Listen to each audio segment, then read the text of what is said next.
Go. I think that retirement is a first step towards the grave. I'm never going to grow up. Staying young is all about for me. From my point of view, I'm the luckiest kid on the planet. The major civilizing force in the world is not religion, it is sex. I'm actually a very moral guy. If you let society or your peers define who you are, then you're less for it. Someone once asked, what's your best pickup line? I said, my best pickup line is, hi, my name is...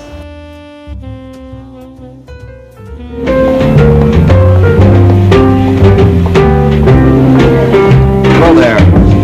Glad you could join us this evening. I'm Hugh Hefner, editor-publisher of Playboy magazine, and your host. Hey everybody, where are we? Well, we are at my home, the Playboy Mansion. Come along, I'm going to show you inside my beautiful place, and we'll talk a little bit about my favorite person, Hugh. Oh, there he is now. Hey. But just let me say, surrounding myself with beautiful women keep me young.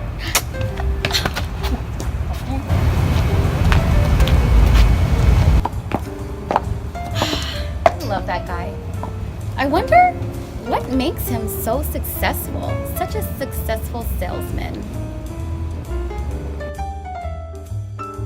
Hugh Hefner, also known as Hef, transformed the adult entertainment industry with his groundbreaking publication, Dun Dun Dun, Playboy. Stemming from his teenage years, Hugh Hefner has always been a leader. He started out by becoming the president of student council and then founded a school newspaper. This was the first sign of his journalistic talents. In 1950, Hefner had a copywriting job at Esquire. When he was denied a $5 raise, #yikes, Hefner quit the magazine. Eager to start his own magazine, Hefner got 45 investors and raised $8,000, which included his mom and brother. #family first always. Hefner planned to originally call the magazine Star Party, but since there was already Star Magazine, he was forced to change the name to something that a colleague of his suggested, which was Playboy. #we see you, Hugh. To help ensure success of his first launch, he purchased a color photograph of Marilyn Monroe in the nude, #what the fatness, and placed it in the centerfold of the magazine. The first issue sold 50,000 copies, and it was an instant hit. In the 1950s, America was trying to dig themselves out of the 30 years of war and depression, and Playboy was the first perfect way to switch the focus. Let's be real. #sex sells. Initially, many people dismissed the magazine because of the pornographic material. In the 1960s, Hugh promoted the philosophy about free enterprise, nature of man and woman, human sexuality, and politics. #open that can of worms. With all of the other components, Hugh always made sure the magazine was still focused on pictures of nude women, which was number one selling point. #sex sells. While the magazine was growing, Hugh found the opportunity to build private key clubs where the hostesses were called Playboy Bunnies. I think you all saw a cute one earlier. Hugh's Playboy enterprise went on to build hotel resorts, modeling agencies, and media endeavors. Hugh Hefner. Love him or hate him, the fact that you know his name and his brand is proof of just how effective he was as a salesman. But exactly what traits characterized him as Gladwell's concept of a salesman? How was he able to turn an idea into a social epidemic? Who would have ever imagined that a bunny could be sexy? #Easter Bunny watch out. Hefner's background played a considerable role in shaping his life. As he put it, my parents were prohibitionists. They didn't drink, they didn't smoke or swear. I suppose they must have had sex a couple of times because my brother Keith and I are here, but that's about it. Hefner could have quietly accepted society's and his family's rigid values despite disagreeing with them. However, something about his personality would not let him sit passively by while feeling internally conflicted. It was personal characteristics such as these that contributed to Hefner's overall effectiveness as a salesman. Salesmen are keen observers and understand the environments in which they operate on an almost anthropological level. Hefner was living in the post-war American Midwest, where he sensed that underneath the semblance of pre-war normalcy, the war had profoundly affected many Americans, especially young men. Hefner was not the only one feeling a sense of unrest. The war had disrupted people's notion of the status quo. Humans are social creatures possessing an innate need for interaction and expression. Hefner's unhappiness with the invisible straitjacket of his environment, which so intensely inhibited self-expression, served as the catalyst for his eventual public revolt. Playboy was a response to my own Puritan upbringing. There were personal motivations associated with the start of the magazine. I was in an unhappy marriage and I was afraid I was going to turn into my parents. #say what? Hefner's love of writing and cartooning from a young age and the publishing experience he gained by working at Esquire magazine as a young adult equipped him with the skills to establish the vehicle for his voice, Playboy magazine. For the first time in my life, I felt free. It was like a mission, to publish a magazine that would thumb its nose at all the restrictions that had bound me. One of the qualities that effective salesmen possess is an undaunted spirit. Salesmen's strong desire to convince others of a worthwhile product or idea instills them with a sense of fearlessness that allows them to forge ahead despite uncertainties. If Hefner had been paralyzed by fear or doubt, Playboy would not exist. In addition to confidence, salesmen are able to summon and direct their energy toward tipping others to accept their message. Whereas most people would give up after countless obstacles and failures, salesmen like Hefner are relentless workaholics. They are internally motivated by the thrill of the sale. Few people utilize the power of emotional contagiousness better than salesmen. The high degree of emotional contagiousness they possess allows them to infect people with their emotions, quickly establish a rapport, and increase the likelihood of making a sale. In some respects, salesmen are selling themselves with each sales pitch. At times, regardless of the product or idea that is being pitched, the buyer agrees simply because he or she likes the salesman. Perhaps there is no better example of this than Hefner's own experience while seeking investors for his venture. My mother took me aside and said that she had some money of her own, and that she would give me $1,000. She didn't believe in the magazine, but she believed in her son. #believing is achieving. Hefner was astutely aware that for newcomer Playboy to even compete in crowded newsstands, it would have to accomplish two things: grab attention and keep attention. He was a master of stickiness and knew full well that sex sells.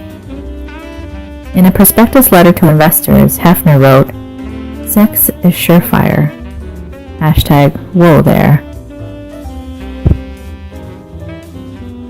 Hefner certainly was not the first person to publish a magazine that featured photos of nude women. He recognized that the success of Playboy depended on his ability to present his avant-garde ideas and images in a polished and palatable mainstream package. That said, part of Playboy's appeal was that it would often push the envelope in terms of presentation and subject matter. Hefner often highlighted art, music, and topics that were not mainstream. Playboy often capitalized on current events and hot-button topics, acting as a forum for provocative articles and serious interviews. Playboy was geared toward its target market, middle-class white men in cities and rural areas who might have echoed similarly negative sentiments about society's conservatism. Hefner felt that the Playboy philosophy deserved its place in the mainstream, and subscribing to the magazine was a safe way for men, married or single, to connect with the lifestyle and be part of a larger ongoing dialogue. #Q looking out for the boys. To be effective as Playboy's spokesman, Hefner would have to embody the brand and model the lifestyle, smoking jacket and all. I changed myself in high school when I was rejected by a girl I was crazy about, and then I obviously used the magazine to recreate myself in the persona of the publication. To broaden his reach and make Playboy even more sticky, Hefner cleverly ventured into television and nightclubs. Television modeled the desirable Playboy lifestyle, replete with sophisticated clothes, music, drinks, racial integration, and of course, beautiful women. By allowing people to adopt Playboy into their daily lives and social circles, Hefner was creating an army of brand ambassadors. Before people knew it, attitudes had changed, and the Playboy brand and philosophy had infiltrated mainstream culture. The prevailing values in the country now are libertarian, which was essentially what the Playboy philosophy was. It's laissez-faire, anti-censorship, consumerist, hedonistic, freedom of speech. Hugh Hefner was a salesman of the libertarian ideal. Tipping point in medicine is a critical point where an outbreak will either become an epidemic or vanish. Malcolm Gladwell's tipping point describes how social epidemics have similar tipping points. In essence, it develops small changes to make big difference. Salesmen are persuaders. They are charming, likable, and subtle. You don't know why you agree, you just do.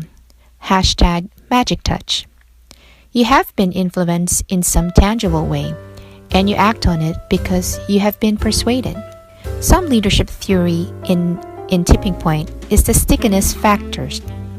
This involves how effective an idea or product stays in the mind of the potential viewer or consumer.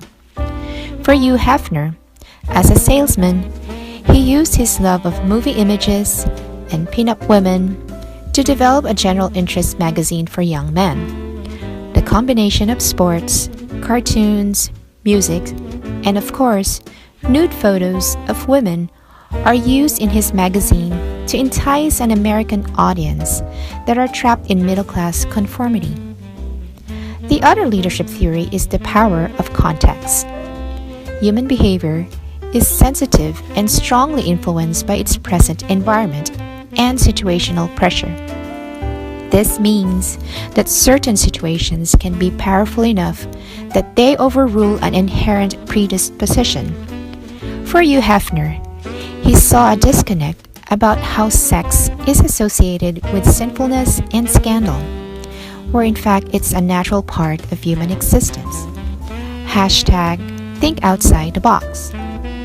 He broke the status quo, and when he introduced in 1953 the first issue of Playboy with a young Marilyn Monroe as a Playmate centerfold, and for the first time, it was a magazine that introduces conservative America to sexual freedom and slowly breaking the norms of society. Hashtag you knew what he was talking about. And consumers bought his magazines, and the rest, as you may know, is history, where Hefner established a billion-dollar enterprise. Our team will give hashtag 3 recommendations for Playboy Company. The first one is expanding the core business. Expanding the core business includes diversifying the magazine business, components, and sales strategy in regards to how to access the magazine domestically and internationally. To diversify the scope of the business, Playboy can increase the company's sales channel. If people want to buy magazines, they can only go to the bookstore or supermarket to buy them.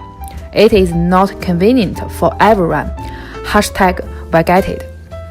The second one is selling the classical style magazines, which both raised to Playboy to begin with. The company can sell their classic style of the product on magazines in each quarter or half the year to allow people to buy this style as an option. Secondly, a partnership with famous brand. We may have heard from Playboy Company cooperation with many different brands, but most of brands are very small and unknown. Playboy Company should partner with more brands like Louis Vuitton, Hermes, and so on. Finally, we all know a lot of online websites provide free book or adult video let people to watch. It would be nice of Playboy to offer specials or deals to attract more clients. 花花公子应该持续在全球市场推广自己品牌的风格与主旨，尤其是在像中国这样的新兴经济体，与美国战后阶段类似，渴望消费的中产阶级数量增长，将为花花公子提供生产独特产品和体验的机会。Hugh Hefner is a great salesman for his Playboy magazine, #right. He took advantage of using his magazine background to jumpstart his career. He was not only creative but also brave. When people want to be a successful salesman, brainstorming is not enough. Hugh Hefner dared to invest all of his money in his dream. As a salesman, he brought his passion to the magazine and made his customer feel his enthusiasm through transferring his positive energy. When he came across with opponents, he never gave up. #keep the dream alive. He became Playboy's best spokesperson and a #sexicon. He showed what Playboys was all about and brought light to many of other fields such as nightclub and television. He successfully voiced his thoughts, which influenced men and women alike. However, if Playboy can continue to be innovative and cooperate with some other luxury brands, and also use new technologies to create electric magazines, which can make Playboy brilliant again. There is no doubt that Hef was an iconic change agent, and for better or worse, he left an indelible mark, not only on the American psyche, but on global culture.